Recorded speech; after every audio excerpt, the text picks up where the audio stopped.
Hey, what's going on, everyone? Appreciate y'all coming here and checking out this Fallout 76 video. In this one, we're just going to be discussing the new surprising big update that Fallout 76 just got. It's a whopping 22 gigabyte download update for Xbox and a 15 gigabyte download for PlayStation and about a 16 gigabyte download for PC. So yeah, it's a pretty decent sized update. We're going to be getting into everything that came with this. Also, be sure to stick around to the end. I am going to be discussing a surprise too that I have for you guys, and I would love your guys' support.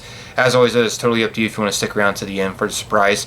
But let's just say it has something to do with a new channel, and I would love your guys' support. A link to that new channel will be down below in the description. I'll be getting more into that at the end of this though. But yeah, now let's go ahead and get into the update. I'll be talking about this update with my buddy Steven here. Say hey, Steven. Okay, he's being a little shy right now. That's okay. But yeah, as you can see, let me go ahead and pull this up. By the way, consider leaving a like on this video. Let's try to get this video to surpass a freaking 1,000 likes. That'd be awesome. But as always, it's totally up to you. It's a big goal to try to surpass. But dude, we may be a small community in Fallout 76, but we show each other some major love, I will say. It's one of the greatest communities ever. But yeah, as you see here, this is the Bethesda article of this new update that just came out July 22nd. Here are the gigabyte downloads: 15.7 for PC, 22.7 gigabyte download for Xbox, and a 15 gigabyte download for PlayStation, and about a 3 gigabyte download for Steam on PC. So let's get into the camp updates that they just had. There's quite a bit to go over in this, so sit back, relax, and I hope you guys enjoy. Hopefully there was an issue that was fixed that some of you may have been bothered. So yeah, go ahead and listen in. You don't even really have to watch this video for real, you just listen in. It's kind of like a podcast in a way. But yeah, as you can see here are the camp changes and whatnot. Reduced the wood cost to build the fire watchtower from 25 to 5. Fixed a missing texture issue with the atomic ceiling light. Corrected several typos for buildable and craftable items. Increased the build limit of several flag variants from 3 to 25. Covered bridge cap and covered bridge deck have been updated to correctly cost wood instead of steel. Canoe planer now plans to correct destruction effects. Fix an issue with the tool shed's radiant power area not extending to the top. Fix an issue where the seaweed scrap box did not show as a premium item. Fix an issue with the industrial fusion core recharger, which caused it to become unresponsive in certain circumstances. Updated the Sphinx cat and Bombay cat beds to use separate models to avoid a cat fight. Caged Owl now grants the correct materials upon destruction. Updated the placement and destruction sound effects for the Cappy statue signs. Okay, so that is the changes for the camp. Let's get into the combat. Fix an issue where daily ops, alien, and enemies could drop stacks of unusable alien blaster rounds. Fix an issue where the imposter Assaultron head weapon did not play sound effects when firing. Fix an issue where the Electro Enforcer's name did not change when applying the overcharged weapon mod. Fix an issue where sometimes corpse meat piles, ash piles, and loot bags disappear before the player can loot them. Now to the ghoul fixes. Fix an issue where the bomb scientist perk incorrectly applied damage over time. Fix an issue where ghouls could contract diseases. Fix an issue where certain headwear would become stretched when worn by ghouls. Fishing fixes. Fix an issue where fish were slightly offset when displayed in a curved fish display. Fix an issue where fishing in rainy weather in Skyline Valley did not progress to catch a fish in the rain challenge. Weapons fixes. Fix an issue where sound would get stuck on chainsaw and auto axe when attacking after action point was drained. Fix an issue where the industrial paint for the plasma caster did not apply to the barrel. The depth, tambo, cattle prod, and plasma cutter weapons no longer make cloth, and several other objects bleed when striking them. Fix an issue with the M16 style handmade skins, alignment for glow and iron sights. Now to the outfits. Update the snorkel mask to prevent damage from airborne hazards. Fix an issue with the Mothman wing clipper backpack not correctly displaying its dynamic name in crafting. Fix an issue where certain masks and bandanas clip through female faces when equipped. Now to the UI fixes. There's some good fixes here. Fix an issue where the mods list text would overlap with the crafting or modification menu. Updated the help menu feral section. Addressed typos with the help menu. Updated all ghoul perk cards to have the green border and burnt card textures on their cards. Mr. Fuzzy Antenna Ball Backpack Flare has been correctly renamed Mr. Fuzzy Antenna Ball Backpack Flare. Apologies for not putting the correct amount of respect onto Mr. Fuzzy's name. Fix an issue where the item stats box could overlap other menus. The Gunrunner perk animation will not have the Vault Boy flipped mid-animation.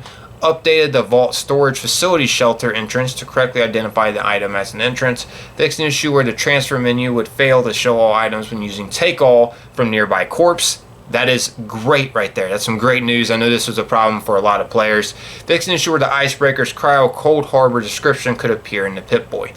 And so far I'm not seeing any like fixes with the crashes. I know there are players still experiencing crashes. If you are experiencing crashes, feel free to jot down below in the comments and what console you are experiencing crashes on. You know, I know they do have plans in the future to do an update for next gen. It's literally going to be like a Fallout 76 next gen update where literally Fallout 76 is for next gen. They're going to be updating the graphics and, you know, doing a whole overhaul to the game in the future. The developers did announce that. Also, there's plans for a huge update to be coming, the biggest update ever to be coming at the end of this year, which I'm freaking stoked about. Anyways, carrying on here though to the miscellaneous fixes. Updated various premium item names to display their missing their atomic shop symbol. Fixed an issue where the player's character appears gloved in first person when the nurse outfit is equipped. Fix an issue where the player can see inside their arms when sitting on Tiki bar stool. Fix an issue where the no mic emote continued to play after the action was cancelled. Fix an issue where the players could not fast travel to old Danielson cabin. Fix an issue where too many caps would be charged to respawn if you became over encumbered during death. Oh wow. Fix an issue where Jensen Root was not affected by Verdant Season and Backwoodsman 4. Fix an issue where Power Armor headlamp was misaligned in third person when the Hydrotech Exo Power Armor paint was applied. So quite a bit of fixes there. It's unusual how big of an update this was though, for what seems to be not that much, but maybe there was some big problems they had to squash within this, and it took a lot of gigabytes to, you know, fix it. Hopefully these don't come back as problems in another future update. There always seems to be some kind of future problem out of a future update. Like I mentioned before, I know the biggest update ever is planned to be coming in December, which is really right around the corner, guys. We're getting there. It's coming fast. But yeah, now me and Steven here are going to be talking about something that I hope you guys are excited about. First off, I just started a merch store. I haven't ever started a merch store. Well, I have in the past, but I didn't really keep it up running for long. But now I am starting a merch store to help fund my son's wrestling. He's wanting to try to make it to state, and to be able to do that, I have to, you know, pay for a lot of camps and pay for a lot of his training. He literally wrestles Monday through Friday and even on Sundays. So I started a merch store to help get some extra funds coming in my way to help with his wrestling funds. Like there's this really good camp out in Pennsylvania, which I live in Ohio, and it's on August 8th, and I'm hoping to go to attend that. So yeah, I'm just trying to make some extra funds because, you know, I have to pay for the gas, and the camp alone's $250, and I have to pay for the hotel as well for a couple days out there because the camp's from August 8th to the 10th. But yeah, it's with like a famous wrestler. He goes by Bo Bassett, so you may have heard of him if you're into wrestling as a sport. But yeah, dude, I'm just trying to get him into some great camps, and so I'm trying to earn some extra money to be able to afford these great camps and these great areas where he can train at. Let alone, dude, freaking his wrestling already, like I mentioned, he wrestles from Monday to Friday and even on Sundays. Monday, Wednesday, Friday, it's $20 drop-ins. So there's $60 right there. On Tuesdays, he wrestles 3 hours for one session for $25 for the drop-in, and then another session for an hour at this other training facility from 11 to 12 in the afternoon for $20. So there's $45 in one day too. So we had $105 already for 4 days, and then on Thursday he wrestles for another 3 hours for $25 drop-in. So now what are we at? $130, and then on Sundays he has a $10 drop-in fee for this other wrestling club that we go to. $140 a week, guys, that I am spending on him to get him to achieve his goals. He has a dream of actually placing state. He wants to be a state placer. It'd be freaking amazing if he becomes a state champion in Ohio, because we come from a really small town. He'd be making history for our town if he actually placed in state. It'd be freaking insane. But yeah, he has a goal, and state's in 7 months, which a bunch of good wrestlers come at each other at state, and you know, they have to fight for the podium. And if you get on the podium, you're considered a state placer. You're considered like one of the best in that state. So yeah, that's the reason why he's training really hard. He is really passionate about wrestling, which is great. Keeps him disciplined, specifically keeps him wanting to work out too, because he wants to continue to get stronger so he does better at wrestling tournaments and stuff. But yeah, that's besides the case. That's the reason why I started selling merch though. Feel free to check out my merch store down below in the description if you want to help. That'd be greatly appreciated. That would help once again fund his wrestling.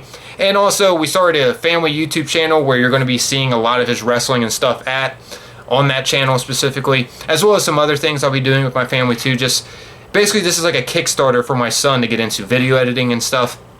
So yeah, we're just making like a fun family YouTube channel, but he'll also be, you know, vlogging some of his wrestling tournaments and showing off his skills that he's been working hard at. And yeah, we'll also try to film a little bit at the camp with that famous wrestler Bo Bassett too. That's coming up August 8th to the 10th. Maybe I can do like an interview with him or something, and I'll upload it over there on that YouTube channel. I might even upload it to my main channel too, for real. I don't know. But yeah, I'd highly appreciate it if you guys go and check out his video that he made. He would freaking love it. I'll let him read the comments, and you know, just the support that you guys may leave on the video, motivating him to, you know, keep going. Trust me, he is motivated, but it'll just give him more motivation, if you know what I'm saying. Definitely appreciate it. A link down below in the description will be to that channel. I'll actually have the link to the video that we recently put together. So yeah, check that out. It's basically just an introduction to my son. Yeah, just wanted to talk about this at the end. Yeah, that's about wrapping up this video though, guys. Appreciate y'all checking out this Fallout 76 video. Definitely stay tuned for more content. I'm going to try to get more on the grind so I can be able to afford these good camps that are coming in the future. But yeah, that's about wrapping up this video, everyone. Until next time, guys. Peace.